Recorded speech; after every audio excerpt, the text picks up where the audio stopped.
नमस्कार दोस्तों, मैं ओम मौर्य अपने यूट्यूब चैनल ओसीएसएम कंप्यूटर एजुकेशन पर एक बार फिर से आप सभी का स्वागत करते हैं। हमने पिछले वीडियो में पढ़ा था कंप्यूटर क्लासिफिकेशन और आज के वीडियो में हम कवर करेंगे कंप्यूटर की कार्यप्रणाली। How does the work of computer, यानी कंप्यूटर हमारा किस प्रकार से कार्य करता है, तो इस पर हम विशेष चर्चा करने वाले हैं। तो चलिए देर न करते हुए शुरू करते हैं आज का वीडियो। अगर कंप्यूटर के कार्यप्रणाली की बात की जाए कि हमारा कंप्यूटर कैसे वर्क करता है, तो सबसे पहले आप लोगों से एक सवाल है कि आप ये सोच कर देखिए कुछ सेकंड्स के लिए कि आपका माइंड, आपका ब्रेन कैसे वर्क करता है।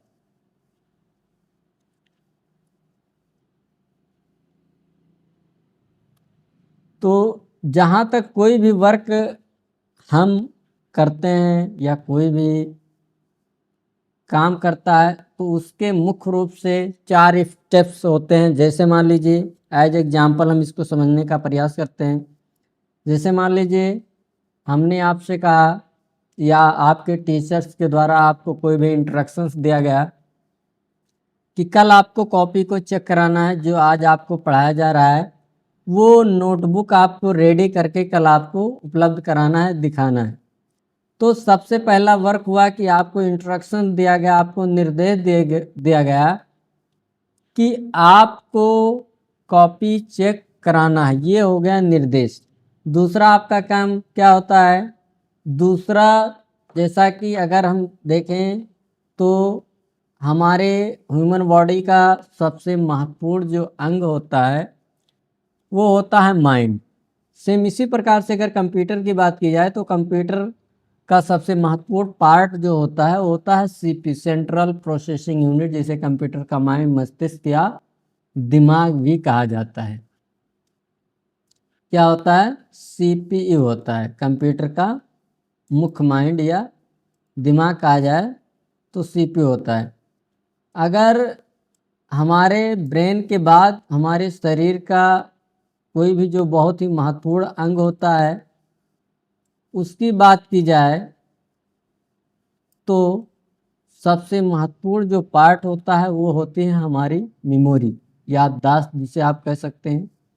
यदि हमारे अंदर बहुत ही अच्छी क्वालिटी के हमारे पास माइंड है, ब्रेन है, लेकिन हमारी जो याददाश्त है, हमारी जो मेमोरी है वो कमज़ोर है, तो फिर हम कोई भी डेवलपमेंट या कोई भी विकास आगे नहीं कर पाएंगे। आपको कोई भी काम दिया गया या उसके पहले आपको कुछ भी समझाया गया, आपने तुरंत समझा। आपको जो वर्क दिया गया वो क्या क्या आपने भूल गए, क्योंकि आपकी मेमोरी कमज़ोर है। अब आप भूल गए तो आगे क्या होगा, उस पर आप वर्क नहीं करेंगे। जैसे हमने आपको अभी कुछ समय पहले बताया कि आपके टीचर्स के द्वारा अगर आपको नोटबुक कॉपी पूरा करने के लिए कहा गया है, आपने तुरंत उसको अडाप्ट कर लिया कि हाँ कॉपी पूरा करना है, लेकिन घर गए और घर पर आप भूल गए कि मुझे कॉपी पूरा करना है, तो आगे का वर्क तो आप करेंगे नहीं। यानी आपकी मेमोरी अगर कमज़ोर है तो आप उस पर वर्क कर नहीं पाएंगे, क्योंकि आप उस वर्क को भूल चुके हैं। तो सबसे महत्वपूर्ण चीज़ हमारी होती है, अगर ब्रेन के बाद देखा जाए तो वो होता है मेमोरी, याददाश्त। तो टीचर्स के द्वारा दिए गए निर्देश को दूसरा काम हमारा होता है याद करना, और तब तक उस इंस्ट्रक्शंस को याद करना जब तक कि हम उस पर कार्य नहीं कर लेते हैं। जैसे मान लीजिए हमने कोई भी संख्या दिया 2 + 3 × 4। अगर इन संख्याओं को जोड़ना है तो इन संख्याओं को आपको तब तक याद रखना होगा जब तक कि आप इस पर क्रिया नहीं कर लेते हैं।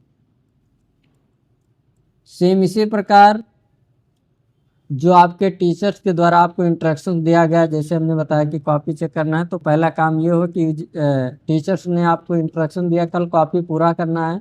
दूसरा काम आपका होगा कि टीचर्स के द्वारा दिए गए निर्देश को आपको क्या करना होगा, याद रखना होगा। और सिर्फ याद करने से तो आपकी कॉपी पूरी नहीं होगी, इसके लिए आपको घर पर जाकर लिखने की एक क्रिया करनी होगी।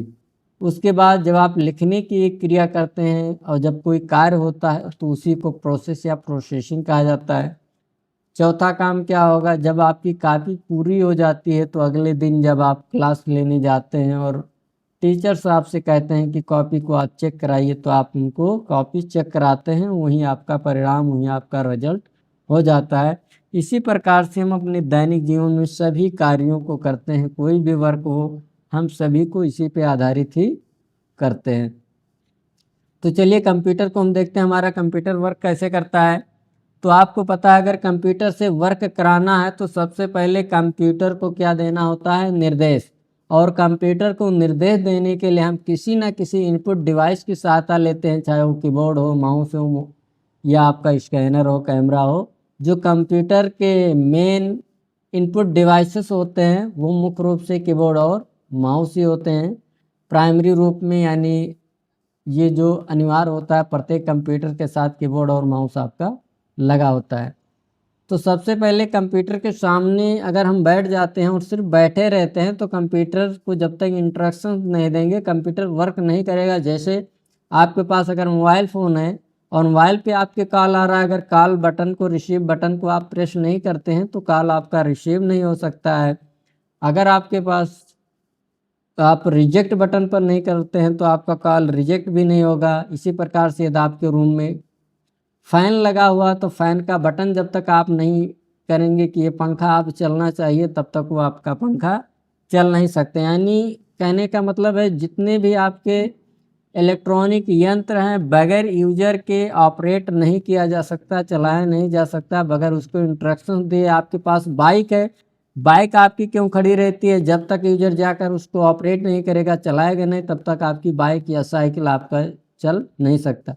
तो सेम इसी प्रकार से कंप्यूटर को चलाने के लिए सबसे पहले यूजर की आवश्यकता होती है। यूजर के द्वारा सबसे पहले कंप्यूटर को निर्देश दिया जाता है। पहला चरण आपका क्या हुआ, इनपुट। कंप्यूटर को सबसे पहले इनपुट दिया गया। दूसरा चरण होता है कंप्यूटर में जो भी डाटा हम लोग इनपुट करते हैं वो कंप्यूटर के मुख्य मेमोरी में अस्थायी रूप से तब तक स्टोर रहती है कि जब तक उस पर प्रोसेसिंग क्रिया ना हो जाए।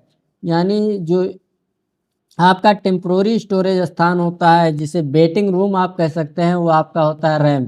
रैम एक वेटिंग रूम होता है जहां पर डाटा अपनी बारी का इंतजार तब तक करता है जब तक उसके पहले जो इंस्ट्रक्शन दिया गया उसमें प्रोसेसिंग की क्रिया पूरी नहीं हो जाती है।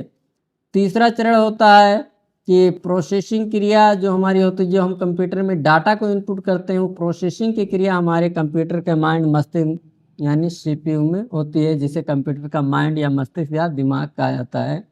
वहाँ पर होती है सेंट्रल प्रोसेसिंग यूनिट में होती है। कंप्यूटर में जितने भी क्रिया होते हैं, क्रियाकलाप होते हैं, उन सभी का संचालन सीपीयू से ही होता है। जब कंप्यूटर में प्रोसेसिंग की क्रिया कंप्लीट हो जाती है तो उसके पश्चात हम आउटपुट प्राप्त करते हैं और आउटपुट प्राप्त करने के लिए आउटपुट डिवाइस की सहायता ली जाती है, जैसे आपका मॉनिटर हो गया या प्रिंटर हो गया।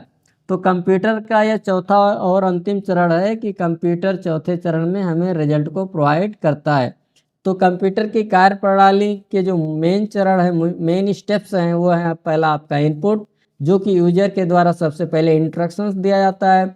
दूसरा स्टोरेज जिसमें यूजर जो भी इंस्ट्रक्शंस देता है उसको अस्थायी रूप से वेटिंग रूम में यानी रैम में डाटा को तब तक स्टोर रखा जाता है जब तक कि उस पर आगे की डाटा पे प्रोसेसिंग होकर ये प्रोसेसर में ना चला जाए।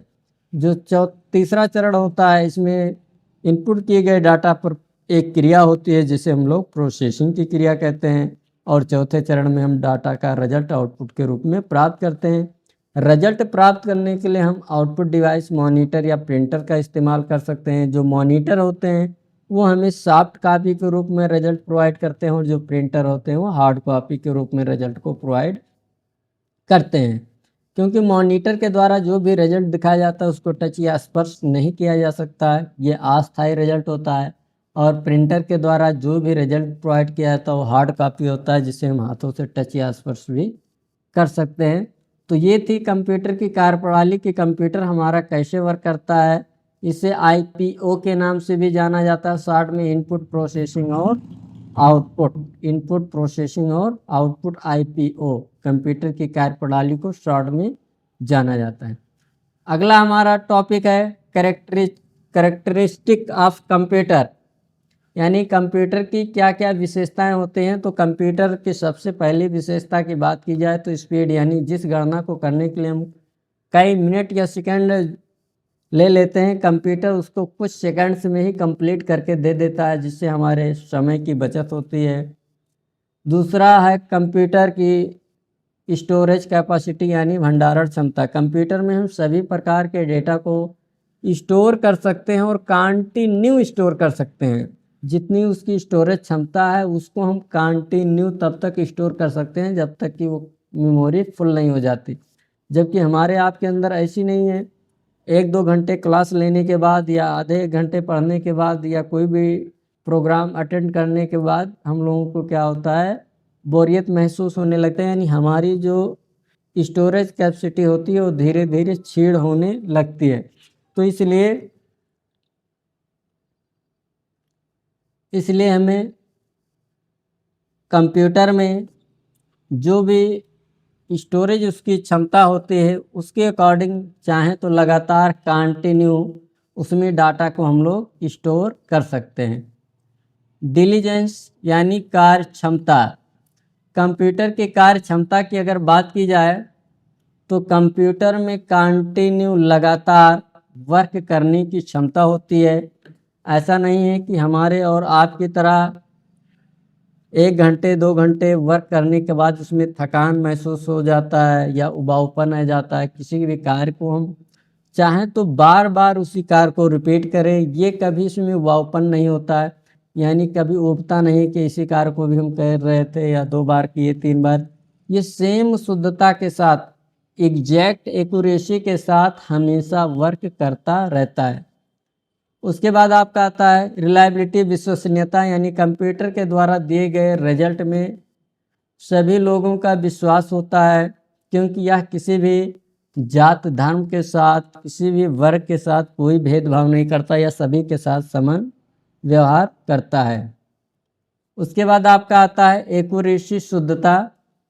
कंप्यूटर के द्वारा दिया गया रिजल्ट पूर्ण रूप से शुद्ध होता है। यह स्वयं कोई एरर या गलती नहीं करता है, क्योंकि जो यूजर इसको इंस्ट्रक्शंस देता है उसी दिए गए इंस्ट्रक्शंस के अनुसार कंप्यूटर वर्क करता है और उसी इंस्ट्रक्शंस के अनुसार ये निर्देश हमें प्रोवाइड करता है। यानी यदि कंप्यूटर को हमारे द्वारा दिया गया निर्देश सही है, शुद्ध है, तो कंप्यूटर के द्वारा दिया गया रिजल्ट भी शुद्ध होगा। ये कंप्यूटर की मेन विशेषता है। आगे बढ़ते हैं और देखते हैं लिमिटेशंस ऑफ कंप्यूटर, यानी कंप्यूटर की सीमाएं। तो कंप्यूटर की कुछ सीमाएं भी हैं, यानी कंप्यूटर इलेक्ट्रिसिटी यानी विद्युत पर निर्भर होता है। बगैर लाइट के, पावर सप्लाई के कंप्यूटर का इस्तेमाल संभव नहीं है। कंप्यूटर बगैर यूजर के नहीं चल सकता, बगैर यूजर के इंस्ट्रक्शंस के नहीं ये वर्क कर सकता है, यानी प्रयोगकर्ता पर निर्भरता, यूजर डिपेंडेंटली ये होता है। कंप्यूटर किसी भी व्यक्ति के भावनाओं को, फीलिंग को समझ नहीं सकता है, ये कंप्यूटर की सीमा है। कंप्यूटर में स्वयं निर्णय या डिसीजन लेने की क्षमता नहीं होती है। कंप्यूटर में कोई बुद्धिमत्ता नहीं है, कोई इंटेलिजेंस नहीं है कि वो किसी भी प्रकार का खुद प्रश्न जनरेट करे या उसका दिए गए इंस्ट्रक्शंस पर विचार करे और उसके अनुसार निर्णय लेकर हमें कुछ प्रोवाइड कर सके। कंप्यूटर में जो भी हम डाटा स्टोर करते हैं वो नष्ट हो सकते हैं, करप्ट हो सकते हैं या हैक हो सकते हैं। हैकिंग का भी प्रॉब्लम आ सकता है, हैकर्स के द्वारा हैक भी किया जा सकता है। कंप्यूटर में जो प्रोग्राम इंस्टॉल किए जाते हैं उसको समय समय पर अपडेट करने की भी आवश्यकता होती है। तो आज की वीडियो में बस इतना ही। अगले वीडियो में हम मिलते हैं, डाटा क्या होता है और कंप्यूटर के क्या स्कोप है प्रेजेंट टाइम में, उस पर हम चर्चा करेंगे। तो यदि हमारे वीडियो आपके लिए उपयोगी हो, लाभदायक हो, तो अन्य लोगों को भी आप शेयर करें और लाइक सब्सक्राइब जरूर करें। धन्यवाद।